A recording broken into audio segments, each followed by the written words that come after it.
Hey guys, just got home after a long day of preaching and flying between Austin and Dallas. Two great services talking about divine intervention, how to handle when God interrupts your life plans, and really focusing a lot on the story of Jonah and how he ended up in the belly of the whale. And I have a newfound respect for Jonah because as I was studying the book of Jonah, I started to recognize how many times I was Jonah. And one of the things I just wanted to encourage you is, and sometimes when we think about, we know that Jonah, God had given him a word and he was running from it because he didn't want to do it. How many times has God asked us to do stuff, you just don't want to do it? And that was me, accepting the call to the ministry. I just didn't want to do it.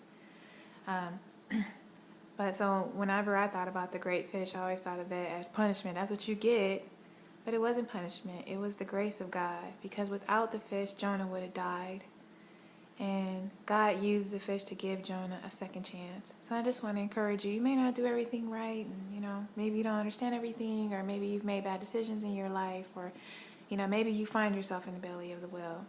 But think of it as God's grace. God's grace and love that we don't always get what we deserve.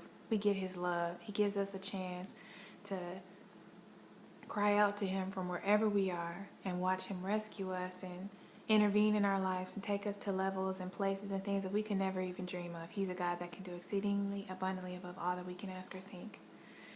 So don't be afraid. Stick with God. He is the sure thing, the one and only way. You're called to a life of significance, and you'll get there as long as you stick with Him. Have a great week.